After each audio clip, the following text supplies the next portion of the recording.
জার্মানিতে দেশবন্ধু উপাধিতে ভূষিত হন বাংলাদেশের প্রধানমন্ত্রী তারেক রহমান। দেশের স্বাধীনতা, সার্বভৌমত্ব, মানুষের ভোটাধিকার প্রতিষ্ঠা এবং গণতন্ত্রের জন্য আপোষহীন সংগ্রাম করায় বিএনপির চেয়ারম্যান প্রধানমন্ত্রী তারেক রহমানকে দেশবন্ধু উপাধিতে ভূষিত করেছে বিএনপির জার্মানি শাখা। 2রা মে জার্মানি ফ্রাঙ্কফুর্ট শহরে বাংলাদেশ জাতীয়তাবাদী দলের জার্মানি শাখা আয়োজিত দলে বিজয় ও সক্রিয় অনুষ্ঠান থেকে তারেক রহমানকে উপাধিতে ভূষিত করা হয়। তাদের দল যদি তাকে দেশবন্ধু উপাধি দিয়ে খুশি করতে চায়, সেটা অত্যন্ত ইতিবাচক দিক। আমাদের নতুন পেজ সাবস্ক্রাইব করুন আরও বাংলাদেশের খবর পেতে। কিন্তু এর সম্মান কি পরবর্তী ক্ষেত্রে তারা রাখতে পারবে? কারণ বাংলাদেশের দৃষ্টান্ত রয়েছে, জনগণ আপন করে নিলেও সেই নেতার জামানা শেষ হলেই তাকে নিমেষে সেই জায়গা থেকে বঞ্চিত করে। এমন দৃষ্টান্ত হবে না তো, এই প্রশ্ন উঠছে। 1969 সালে 23শে ফেব্রুয়ারি শেখ মুজিবুর রহমানকে বঙ্গবন্ধু উপাধি দিয়ে ভূষিত করা হয়েছিল। তারপর থেকে বাংলাদেশে বঙ্গবন্ধু বলা হয় শেখ মুজিবুর রহমানকে। যদিও 1971 সালে মুক্তিযুদ্ধে মুজিব ভাই বলে বেশি জনপ্রিয় হয়েছিলেন তিনি।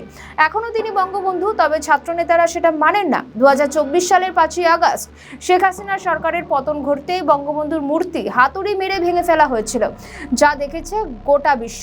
বঙ্গবন্ধুর বাড়ি 32 নম্বরকে দফায় দফায় ভাঙা হয়েছে। বঙ্গবন্ধু ইতিহাস পাঠ্যপুস্তক থেকে সরিয়ে দেওয়া হয়েছে অন্তর্বর্তীকালীন সরকারের আমলে। পরিবর্তে 2024-এর গণ অভ্যুত্থানের ইতিহাস ঠোকানো হয়েছে এই জায়গায়। কম অরাজকতা দেখেনি এই বাংলাদেশ। উল্টে এখন দেখা যাচ্ছে এই ছাত্রনেতারা নিজেরা নিজেদেরকে উপাধি দিচ্ছে। নাহিদ ইসলামকে গণতন্ত্রের ইমাম বলা হচ্ছে।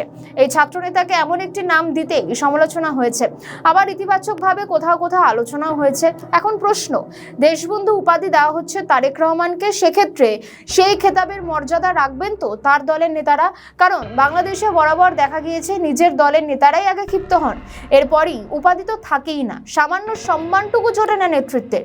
এছাড়াও বাংলাদেশ অনেকগুলি রিজিম চেঞ্জ দেখেছে বাংলাদেশ পরিবর্তন হতে, এমনকি নেতৃত্ব পরিবর্তন হতেও দেখা গিয়েছে। বারবার স্বাধীনতা নিয়ে প্রশ্ন তোলা হয়েছে। এখন ছাত্রনেতারা 1971 সালের মুক্তিযুদ্ধকে তারা মানেন না। তারা 2024 সালে 5ই আগস্টকে স্বাধীনতা বলে আখ্যায়িত করেছেন। সব মিলিয়ে বাংলাদেশ বারবার প্রশ্নের চিহ্নের মুখে পড়েছে নেতৃত্ব নিয়ে। তাই তারেক রহমানকে তার দলই যখন দেশবন্ধু হিসেবে উপাধি দিচ্ছে, তার মধ্যে অনেকগুলো প্রশ্ন উঠছে বিভিন্ন মহলে। সম্মান বা খেতাব কিংবা উপাধি যদি যুগের পর যুগ বহমান হয়ে থাকে, প্রজন্মের পর প্রজন্ম সেটাকে সম্মানের সঙ্গে বহন করে নিয়ে যায়, তাহলে সেই খেতাব বা উপাধি গ্রহণ করতে বোধহয় দেশের কারো অসুবিধা থাকার কথা নয়। আর যদি তিনি এখন ক্ষমতায় আছেন বলে উপাধি দিয়ে থাকে দল, সেটা ভবিষ্যতের জন্য ভয়ানক, এমনভাবেই ব্যাখ্যা করছেন বিশ্লেষকেরা। আমাদের ভিডিও ভালো লাগলে লাইক ও শেয়ার করুন, কমেন্ট সেকশনে আপনাদের মতামত জানান। আরও ভিডিও পেতে আমাদের চ্যানেলটিকে সাবস্ক্রাইব করুন এবং প্রতি মুহূর্তে খবরের আপডেট পেতে প্রেস করুন বেল আইকন।